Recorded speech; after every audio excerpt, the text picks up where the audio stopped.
There was a time when the American shopping mall was the heart of it all. Our weekends kicked off there. Our first jobs happened behind those shiny counters. Whole communities came together under one massive, climate-controlled roof. Then, in the 1990s, things started to shift. It wasn't some gentle evolution. It was the slow, agonizing collapse of a social hub we'd never get back. If you're the kind of person who digs how culture molds generations, hit that subscribe button for more stories like this. Now, let's dive into what we had before it all crumbled away. In the 1970s and 1980s, the American Mall was way more than a spot to shop. It was that third place, not home, not work or school, where real life unfolded. Picture this. You're 13 years old, Saturday morning. Mom drops you off at the entrance with a crisp $10 bill in your pocket and says, "Be back here by 4, okay?" The sliding glass doors whoosh open, and that blast of cool AC hits your face, washing away the sticky summer heat outside. Right away, you catch the scent of fresh baked pretzels from Auntie Anne's, that buttery, salty warmth twisting through the air, making your stomach rumble. You grab one, still hot, the coarse salt crystals crunching under your fingers as you tear off a piece. You wander past the fountain in the center court. Water splashes gently, sunlight streaming through the skylights above, casting little rainbows on the tiled floor. Over there, Spencer Gifts draws you in, those weird lava lamps bubbling away, blacklight posters glowing with psychedelic designs, the faint whiff of incense sticks burning in the back. Your heart races as you pick out your first grown-up gift for a crush, a glow-in-the-dark keychain that lights up like magic in the dark. The food court? It's command central. Tables sticky from spilled soda, but who cares? The buzz of chatter fills the air. Friends swapping stories about school drama while munching on Sparrow pizza slices, cheese stretching in long strings. Elderly folks start their day early, power walking laps around the perimeter before stores even open. Their sneakers squeaking softly on the polished floors, chatting about grandkids without a worry about rain or snow. You could spend the whole day inside and forget the world outside existed. Whether it was pouring in Ohio or scorching in Arizona, the mall was your bubble. Those years felt eternal. Every suburb had its own mall, each one with the same familiar stores, the same layout, that same comforting sameness. Step into one in the Midwest or out west, and you knew exactly where you were.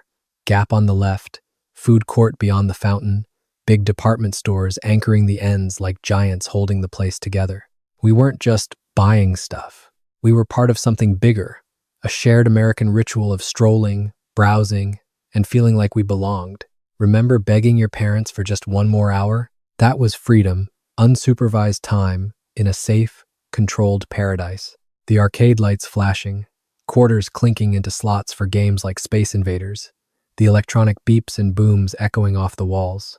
That's where you earned your first paycheck.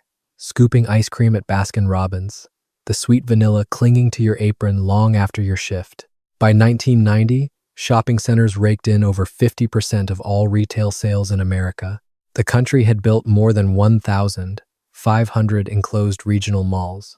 They employed millions, from the bubbly cashier at Claire's helping you pick out your first pair of earrings to the maintenance guy keeping those escalators humming smoothly. They pumped $400 billion into local tax revenues every year. The mall wasn't just thriving, it was the beating economic heart of suburban America. But cracks were forming. The American mall had a fatal flaw baked in from the boom times, one nobody spotted amid the excitement. We'd overbuilt like crazy. By the mid-1990s, America had about 24 square feet of retail space per person. That's 5 times more than the UK and 10 times more than Germany. We'd flooded the market so badly that any tiny shift in how people shopped spelled doom. Developers didn't give a damn. They kept churning them out. From 1970 to 2000, shopping centers ballooned from a few hundred to over 70,000. Every new housing development screamed for its own mall. Each one had to be bigger, flashier than the last. Tenant wars got brutal. Standards slipped. Then, the internet hit.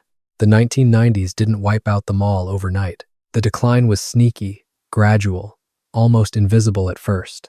But by 1995, the seeds were sown. Amazon went live, eBay right behind it. Suddenly, the mall's big selling point, one-stop shopping where you could touch and compare everything, vanished. Why battle traffic for 20 minutes, hunt for parking half a mile away, and navigate a labyrinth of stores when you could search, price check, and buy from your living room? The convenience the mall had owned for 4 decades dissolved in under 10 years. Online shopping didn't just snatch sales, it hijacked our time. Malls had hung on because, back then, there wasn't much else to do. Flipping through racks was fun. Window shopping was how you hung out with friends. But the web offered endless scrolling, endless options. Without ever leaving the couch, you didn't need to step outside to chase that thrill of discovery anymore. By the early 2000s, the mall turned from a hangout spot into a chore, something you endured when you had no choice. Not because it sparked joy. The anchor stores crumbled first. Sears, JCPenney, Macy's. These behemoths were the mall's backbone. They pulled in crowds, paid cheap rent in exchange for luring shoppers to the smaller spots. When they started shuttering, the whole system imploded. By 2017, department stores had shed over 40% of their workforce. Their slice of U.S. retail sales plunged from 14.5% in 1990 to under 2% by 2024. Those giant 200,000 square foot voids they left, they sat empty for years, gathering dust and despair. Nobody could figure out what to fill them with. The inline stores couldn't hack it without the anchors. Lease clauses let them slash rent or bail entirely. Mall income tanked. Owners skimped on upkeep. Lights dimmed in the corridors. Fountains went silent and stagnant. Potted plants withered to brown husks. Strolling through a dying mall in the 2010s felt like the end of the world. Half the storefronts papered over, faded, for lease signs peeling in the windows. The food court, down to a lone Subway and a limping Panda Express, fluorescent lights flickering overhead. The handful of shoppers left hustled through, eyes down, pretending not to notice the rot setting in. Teens disappeared. They had Instagram, then TikTok, virtual spots for the same old rituals of flirting and showing off.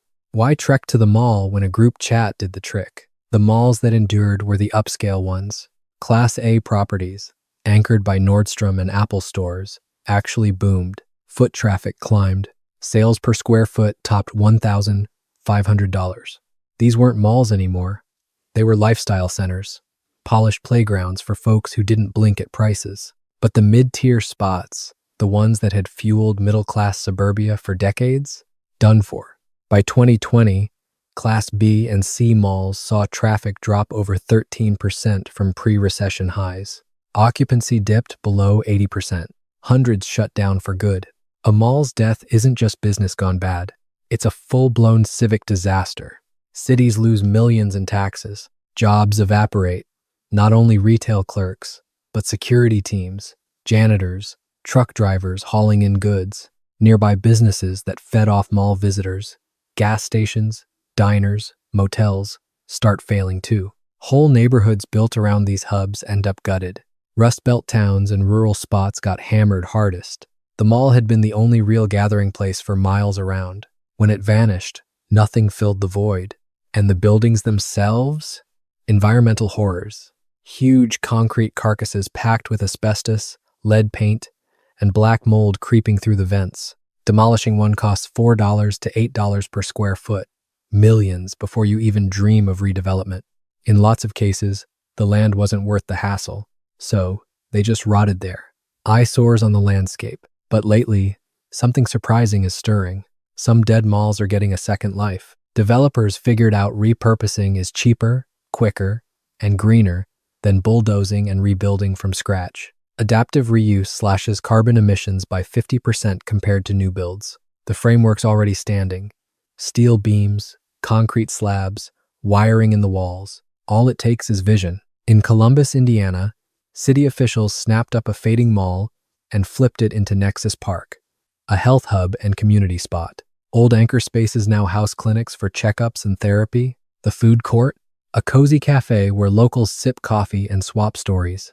Indoor tracks for walking, sports courts for kids. It's alive again. In Dallas, a shuttered Sears got reborn as a UT Southwestern Medical Center, serving folks in underserved neighborhoods with affordable care. In Austin, the hulking, windowless Highland Mall, 800,000 square feet of forgotten retail, transformed into a community college campus. Labs for health sciences buzz with students dissecting models. Recording studios hum with aspiring musicians. Bioscience incubators nurture startups dreaming big. These makeovers echo what Victor Gruen, the guy who invented the enclosed mall back in 1956, always wanted. Gruen envisioned mixed-use wonders, shopping blended with apartments, schools, doctors' offices, town halls, but developers cherry-picked the retail part, slapping up pure consumer boxes ringed by endless parking lots. Now, 7 decades later, we're circling back to Gruen's dream. Not out of genius, but necessity. The all-retail model is toast. The irony's thick. The mall flopped because it tried to be one thing only, a buying machine. The survivors into the 2030s, they'll be everything. Homes, healthcare, learning, fun, and, yeah, some stores sprinkled in. The American mall didn't get murdered by the internet. It died from its own runaway success. We built too damn many. We made them too narrow-focused. We tailored them for a car-crazy, stuff-obsessed era that was bound to fade. The 90s didn't nuke them in one go. They sparked a 30-year erosion, relevance slipping away.